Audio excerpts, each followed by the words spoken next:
जाग उठी डायन। राजस्थान के एक छोटे से गांव में रहती थी रुक्मा देवी। उम्र यही कोई 60 साल की होगी उनकी। गांव के लोग कहते थे कि वो औरत नहीं बल्कि डायन थी, क्योंकि शादी होते ही रुक्मा के पति की मौत हो गई और फिर धीरे धीरे उसके परिवार के सब लोग एक एक करके खत्म हो गए और साथ ही गांव में पड़ा अकाल। जमीन सूख गई, खेती सूख गई, लोग भूखे मरने लगे। रुक्मा को गांव से बाहर निकाल दिया गया और तब से वो गांव के बाहर झोपड़ी बनाकर रहने लगी। कोई भी रुक्मा के घर के आजू बाजू से गुजरता तक नहीं था। एक दिन गांव के रहने वाले रतन और उसकी पत्नी आनंदी को दूसरे गांव से आते वक्त रात हो गई और अंधेरे में रास्ता भटक के वो रुक्मा की झोपड़ी के पास जा पहुंचे। अरे आनंदी, ये क्या हो गया? हम तो रुक्मा डायन की झोपड़ी के पास आ पहुंचे। अब तो सब बुरा होगा। जल्दी जल्दी से निकल यहाँ से। हाँ जी, सही कहते हैं आप। ये डायन हमको खा जाएगी। जल्दी भागो यहाँ से। तभी रुक्मा झोपड़ी से बाहर आती है। अरे रुको, तुम लोग यहाँ मेरी झोपड़ी में आराम कर लो और देखो, इस रास्ते पर आगे मत जाना। हाँ, हमें आगे जाने से इसलिए रोक रही है ना, ताकि हमें मार डाले तू? अरे ना ना, मैं तो तुम्हारी जान बचाना चाहती हूँ। मेरी बात तो सुनो। डर की वजह से आनंदी और रतन वहां से भाग जाते हैं, लेकिन फिर अगले दिन गांव में खबर फैलती है कि रतन और आनंदी ने अपने घर में फांसी लगाकर आत्महत्या कर ली। वजह क्या थी किसी की समझ में नहीं आया। अगले दिन गांव में जोर का तूफान आया और भयानक तरीके से किसी के रोने की आवाज गूंजने लगी। अरे भाई, लगता है उस डायन रुक्मा ने गांव पे काला जादू कर दिया है। हाँ भाई, मुझे भी ऐसा ही लग रहा है। लगता है कल आनंदी और रतन मर गए। लगता है ये उसी का किया धरा है। हमें सरपंच के पास चलना चाहिए। वो दोनों आदमी सरपंच के घर पहुंचते हैं। अरे, तुम इस वक्त यहाँ पर क्यों आए हो? जानते नहीं बाहर क्या हो रहा है? कितनी डरावनी आवाज गांव में गूंज रही है। बस मालिक, किसी तरह आ गए। पूरे गांव वालों की जिंदगी का सवाल है। अरे मालिक, ऐसे तो सब एक एक करके मर जाएंगे। तो क्या चाहते हो? क्या किया जाए? मालिक, हमें रुक्मा को मारना होगा।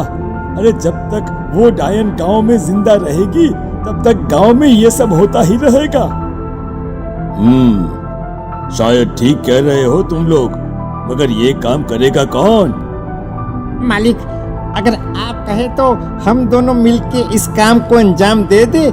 बस आपको हमें यकीन दिलाना होगा कि हम पकड़े नहीं जाएंगे। ठीक है, लेकिन बाहर जो आतंक का साया है उसमें तुम दोनों रुक्मा तक पहुंचोगे कैसे? हैं? क्या तुम्हें डर नहीं लगता? मालिक, आप उसकी चिंता ना करें। काल भैरव का भभूत है हमारे पास।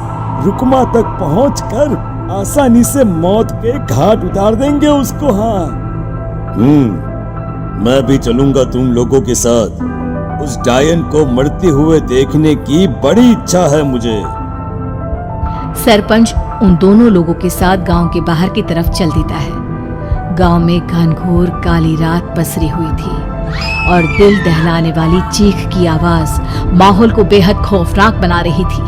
हाथ में काल भैरव का भभूत लिए वो तीनों रुक्मा की झोपड़ी की तरफ जा रहे थे।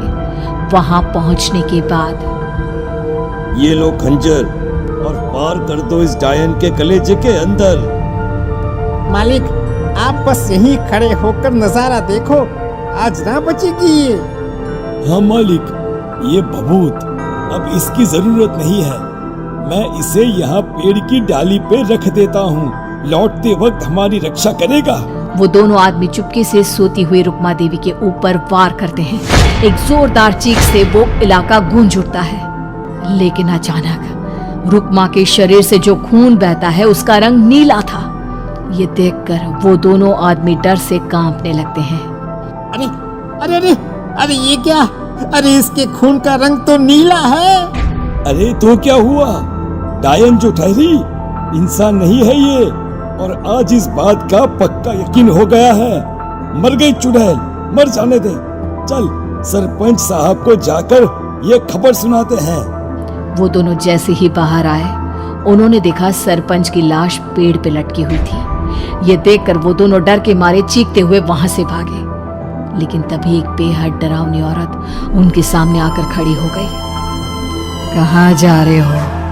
तुम्हें क्या लगा किसी का खून करके बच जाओगे तुम? कौन हो तुम? कौन हो? हमने तो डायन को मारा है, कुछ गलत नहीं किया भाई। वो डायन नहीं थी, वो इस गांव की रक्षा कर रही थी। तुम कौन हो और तुम्हें कैसे पता वो कौन थी? उसने रतन और आनंदी को मार डाला। रतन और आनंदी को मना किया था रुक्मा ने इस रास्ते से आगे जाने से, पर वही दोनों माने नहीं और उन दोनों ने मुझे देख लिया था, इसलिए उनका मरना तो तय था। क्या मतलब तूने मारा था और हम समझ रहे थे कि रुक्मा ये सब कर रही है। अरे वो तो मेरे कब्जे में थी, रोज अपने खून का चढ़ावा देकर इस गांव को बचा रही थी, तभी तो उसका खून नीला पड़ गया था। लेकिन तुमने तो उसे मारकर मेरा काम आसान कर दिया। अरे नहीं नहीं, हम नहीं मानते कि ये सच है। नहीं मानते तो बताओ सरपंच कैसे मरा फिर? क्योंकि उस वक्त तो तुम लोग रुक्मा को मार रहे थे ना, जवाब दो। हाँ बात तो सही है, इसका मतलब इसका मतलब अब तुम लोगों ने अपनी मौत को खुद दावत दी है, क्योंकि जो तुम लोगों को बचाने की कोशिश कर रही थी वो तो अब रही नहीं। अरे लेकिन कौन है वो जो हम लोगों को मारना चाहता है? आत्मा, रुक्मा के घर वालों की आत्मा।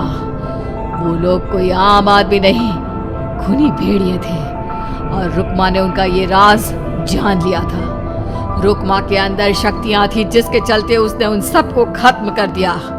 क्या? अरे लेकिन पूरा गांव तो समझ रहा था कि रुक्मा अपने घर वालों को खा गई। खा रुक्मा नहीं, मैं आ गई। क्योंकि असली डायन मैं हूँ और अब कोई नहीं बचेगा इस गांव में, कोई नहीं। भागो तुम दोनों। वो दोनों आदमी पागलों की तरह भागते हुए गांव पहुंचते हैं। वहां देखते हैं कि पूरा गांव खुद की नदी बन चुका था। हर तरफ लाशें ही लाशें पड़ी थी और रुक्मा के मरे हुए घर वाले उन लाशों को खा रहे थे। कुछ देर के बाद उन दोनों का भी वही हाल हुआ।